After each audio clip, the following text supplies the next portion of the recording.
Adam, you've just come back from the meeting of the Conservative Political Action Conference, which is a big gathering of conservatives from around the country.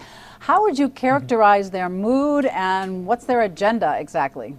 Their mood, certainly compared to a year ago, is very upbeat. I think they're infused with the energy of the Tea Party movement. A lot of new people here because of that. And also they're feeling, sort of, I guess they would say feeling sort of ratified by what they see as the failures of the Obama administration, or at least his drop in popularity. So they see opportunity there in terms of getting support for traditional conservative positions and candidates. I think what you'll find is a lot of the stuff they're talking about is stuff that the conservative movement has talked about for years. Smaller government, cut taxes. Obviously, the health care plan has been a major impetus to this movement.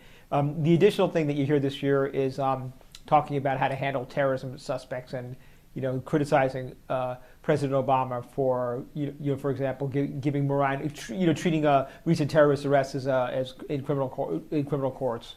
Adam, this is kind of a diverse group in terms of its political philosophy. I mean, you have on the one hand the Tea Party movement, and you have on the other hand sort of more traditional conservatives, Republicans. Is there unity? Can they get unity? Is that something that they're after here? I think it would be overstating it to say there is unity. Frankly, you have a couple different factors here. You have the sort of traditional Republican leaders, like for example, Mitt Romney, who ran for president last time, is going to run again, I believe, in 2012. Spoke to the group. You have John Boehner speaking today, the House Speaker. You have a lot of big sort of establishment names, party establishment names. Now the group here is very, very, very, very diverse, right? It includes some sort of party leaders. It also includes some people who are just there hawking books and T-shirts. There are people who just go there and make money, and people wearing strange costumes and doing weird stuff. I mean, at one point you'd hear, Mitt Romney offer this very searing indictment of President Obama's first year in office, and a couple of seconds later, someone's up there making fun of President Obama for experimenting with cocaine. So it's not your typical sort of political event. Does that make sense?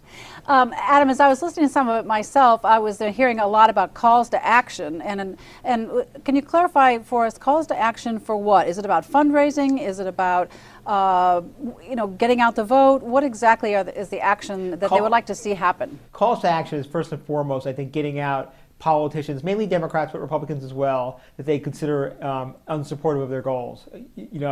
Too much spending, too much government, the same thing. So, secondarily is getting rid of Barack Obama. So that's what they mean, and you'll hear phrases like, we have to take our country back. In terms of divisiveness within the old movement, what I was referring to before is that there are many people here, Tea Party people in particular, who are saying that we are not automatic Republicans, and we are going to oppose Republican candidates who do not sort of support our view.